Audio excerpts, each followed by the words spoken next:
আলাইহিস সালাতু ওয়াস সালামের দাওয়াতি জীবনের উপর আলোচনা করব ইনশাআল্লাহ। আমি বলেছিলাম যুগে যুগে আল্লাহ সুবহানাহু ওয়া তাআলা অসংখ্য নবী রাসূল প্রেরণ করেছেন। এসব নবী রাসূল প্রেরণের পিছনে অনেক হিকমত রয়েছে, অনেক দায়িত্ব রয়েছে। আল্লাহ সুবহানাহু ওয়া তাআলা কোরআনে হাকিমে 65 জন নবীর কথা উল্লেখ করেছেন। একথা আমি আগে বলেছিলাম। এই 65 জন নবী দেখে 2 জন নবীর দাওয়াতি জীবন নিয়ে আলোচনা করেছিলাম। 3 নম্বরে আজকে আল্লাহর নবী হযরতে হুদ আলাইহিস সালাতু ওয়াস সালামের দাওয়াতি জীবন আমাদের শিক্ষা নিয়ে আলোচনা করব ইনশাআল্লাহ। কোরআন কারীমে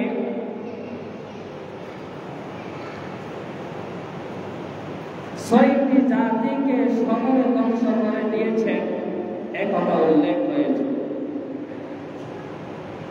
কোরআনে এমন 6টি জাতির কথা আছে যে 6টি জাতিকে আল্লাহ সুবহানাহু ওয়া তাআলা তাদের নাফরমানি, তাদের অহংকার, তাদের গৌরবের কারণে আল্লাহ পাক সমূলে ধ্বংস করে দিয়েছেন। তার 1 নম্বর জাতি হলো কওমে নূহ আলাইহিস সালামের জাতি।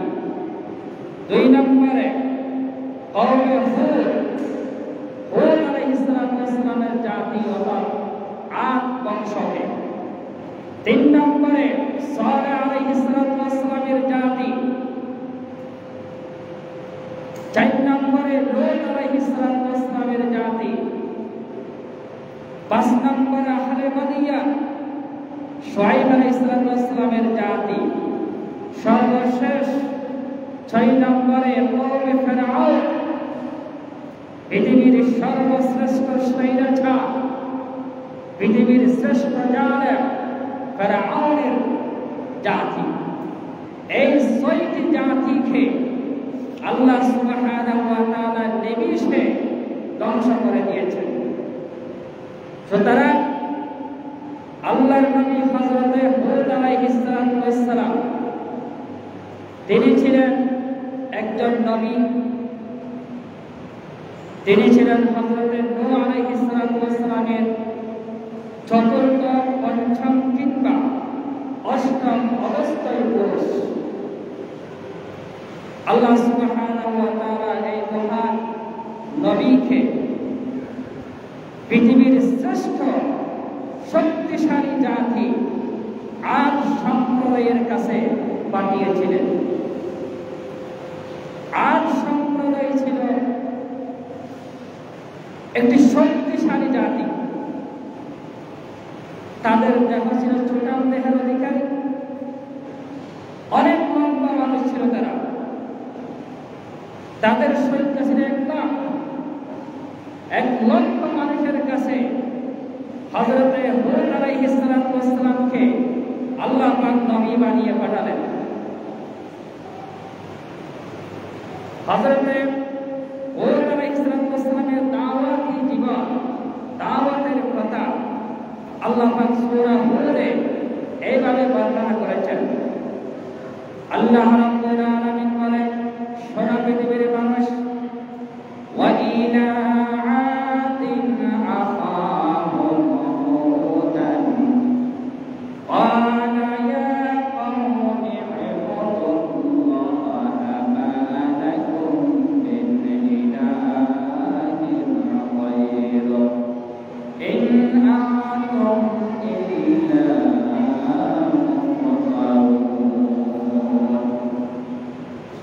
আল্লাহ রাব্বুল আলামিন পৃথিবীর মানুষদেরকে জানিয়ে দিলেন, ওয়াইলা আদিন আখাহুম, আর তাদের কাছে তাদের ভাই হযরতে হুদ আলাইহিস সালাতু ওয়াস সালামকে পাঠালাম এই মর্মে। তিনি বললেন, ইয়া কওমি, হে আমার সম্প্রদায় ভাইয়েরা, আমার স্বজাতি ভাইয়েরা, আল্লাহ, তোমরা এক আল্লাহর বন্দী করো, মা লাকুম মিন ইলাহিন গায়রু, তিনি ছাড়া তোমাদের আর কোনো ইলাহ নেই।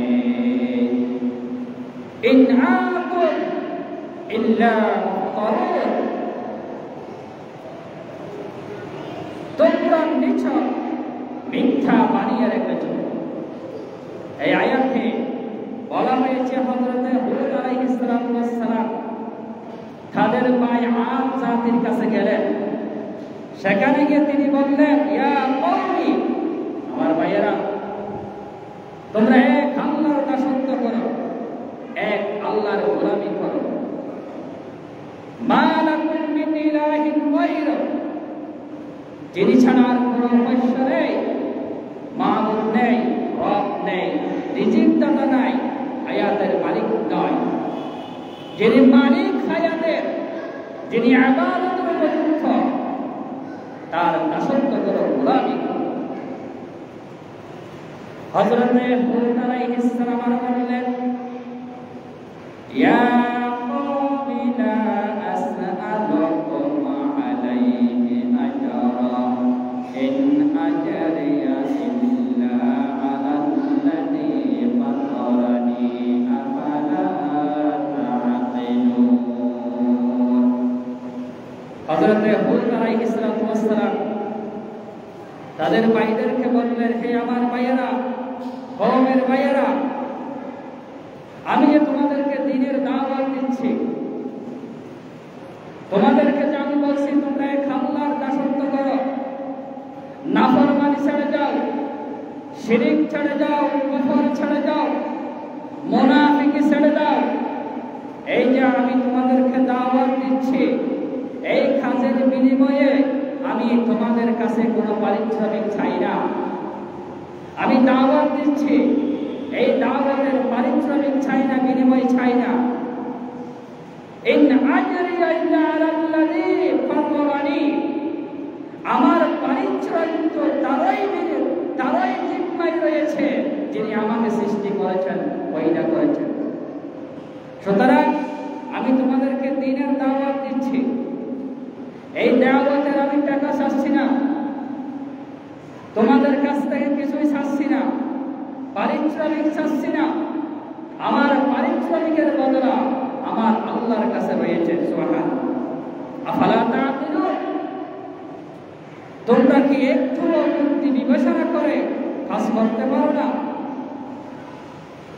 এরপরে হযরত হুদ আলাইহিস সালাম জাতিকে আরো বললেন, ওয়া কওমি ইস্তাগফিরু, হে আমার কওমের ভাইয়েরা, ইস্তাগফিরু, তোমরা মাফ চাও, তোমরা ক্ষমা চাও, রব্বাকুম, তোমাদের রবের কাছে মাফ চাও, সুম্মা তুবু ইলাইহি, এবং তোমরা তোমাদের রবের দিকে ফিরে আসো।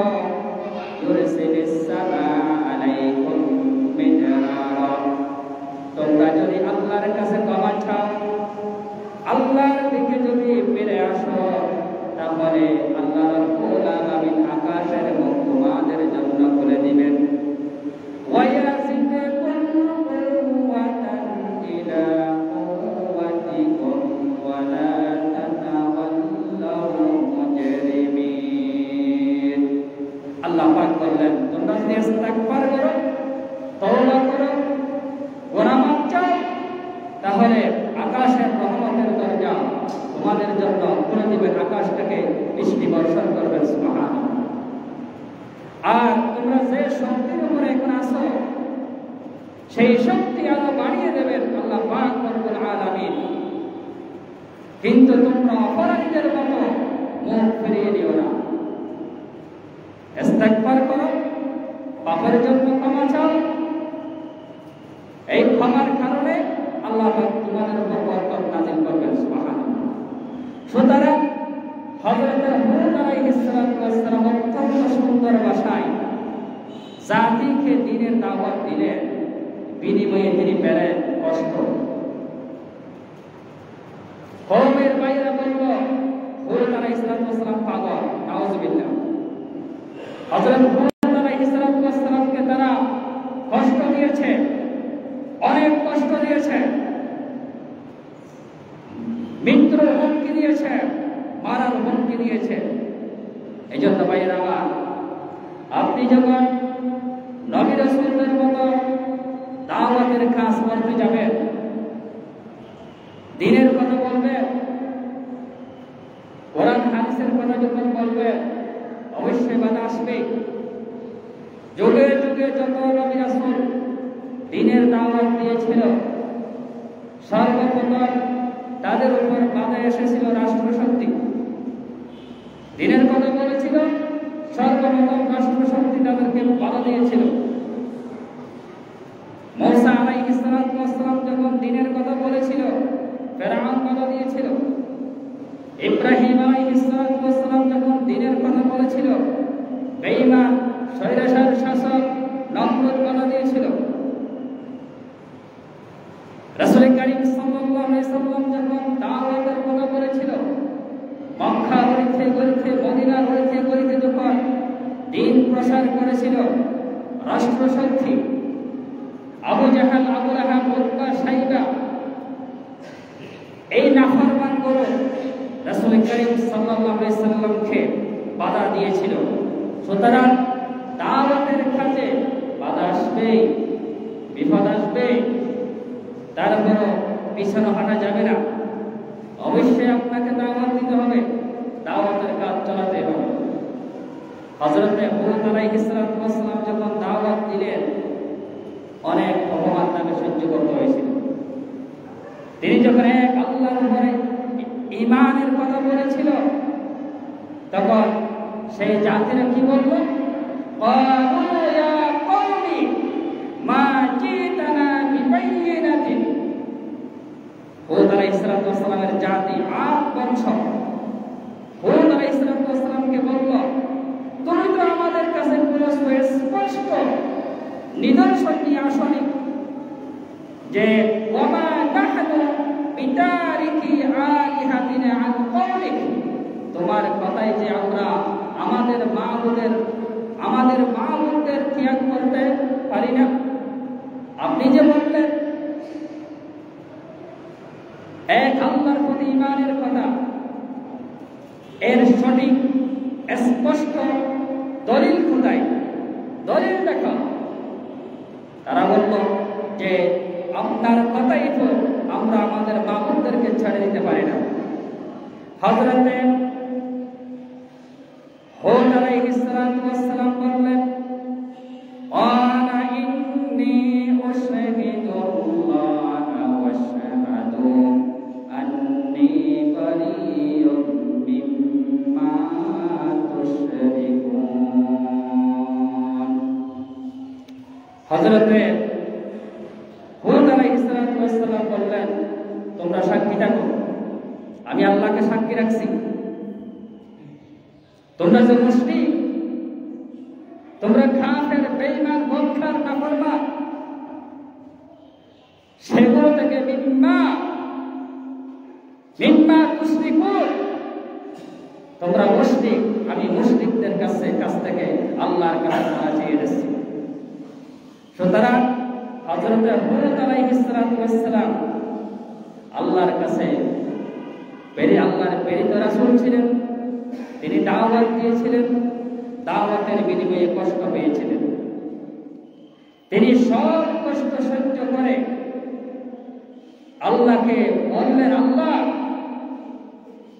আমি আমার দাওয়াতি জিন্দেগিতে আমার সাধ্য মতে আমি তাদেরকে দাওয়াত দিয়েছি, তারা আমার কথা শোনে না, আমার কথা মানে না, তুমি তাদেরকে ধ্বংস করে দেবে। এই কথা বলার পরে আল্লাহ পাক হযরত হুদ আলাইহিস সালামকে বললেন, হে হুদ, তুমি একটা গুহায় চলে যাও,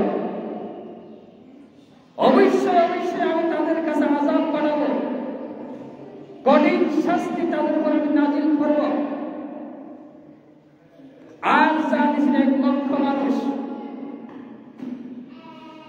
লক্ষ মানুষের মধ্যে 70 জন মানুষ ঈমান এনেছিল।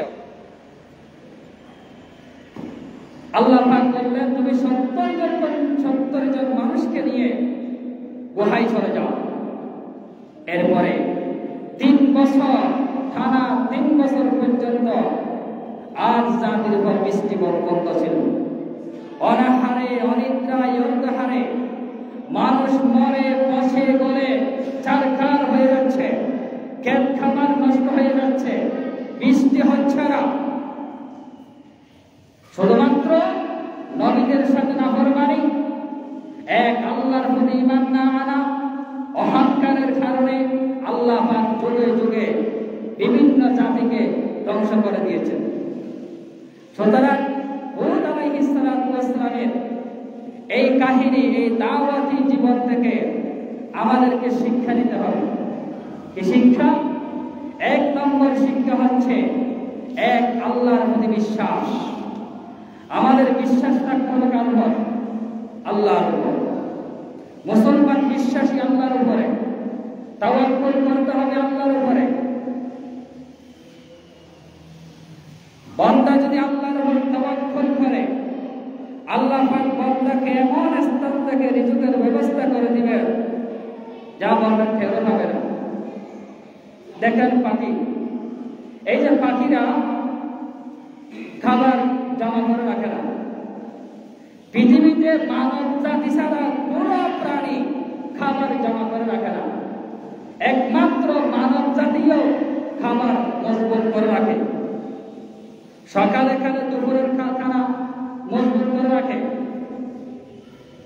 দুপুরে খালে রাতের খাবার মজবুত করে রাখে, 1 মাসের খাবার ফ্রিজের মধ্যে আটকিয়ে রাখে, 1 মাসের জন্য খাবার প্রস্তুত করে রাখে।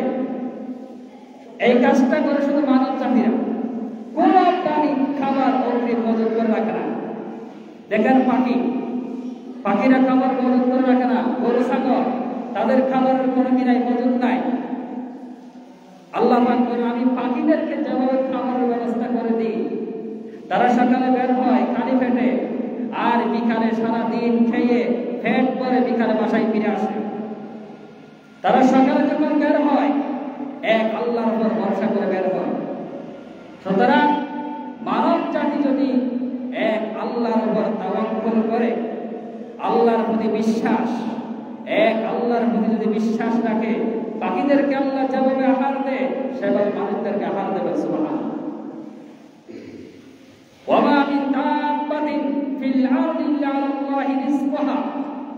কোরআনে এসেছে পৃথিবীতে এমন কোন প্রাণী নাই, বিচরণশীল প্রাণী নাই যাদের খাবারের দায়িত্ব আল্লাহ পাক নেন নাই।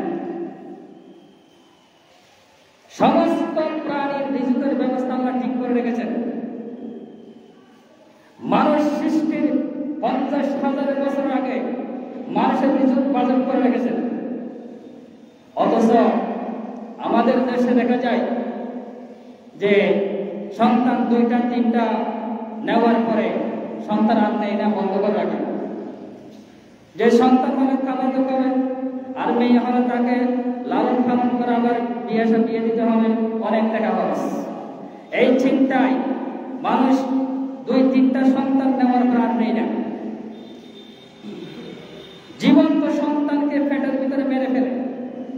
এটা মারাত্মক কবিরা গুনাহ।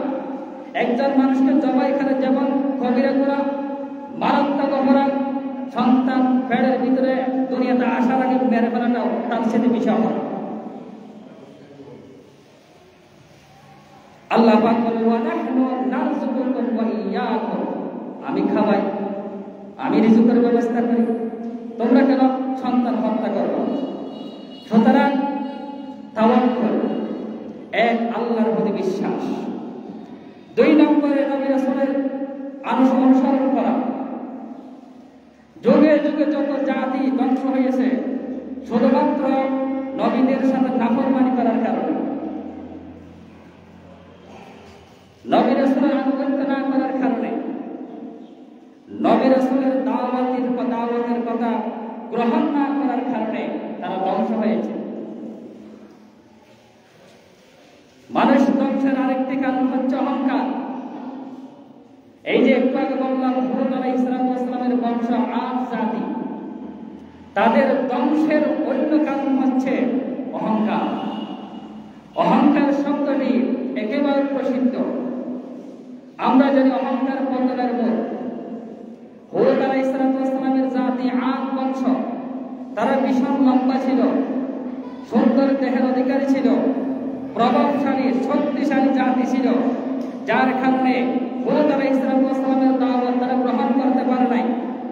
আল্লাহ পাক তাদেরকে তাদের অহংকারের কারণে অনাবৃষ্টি অতিবৃষ্টি দিয়ে জলসার দিয়ে ধ্বংস করে দিয়েছিল। সুতরাং অহংকার থেকে দূরে থাকতে হবে।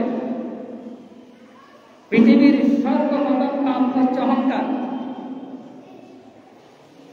আল্লাহ সুবহানাহু ওয়া তাআলা আদম আলাইহিস সালামকে সৃষ্টির পরে ফেরেশতাদেরকে ডেকে বললেন, ইয়া মালাইকা ওয়া ইদ কুলনা লিল মালাইকাতি ইসজুদু লিআদম ফাসাজাদু ইল্লা ইবলিস।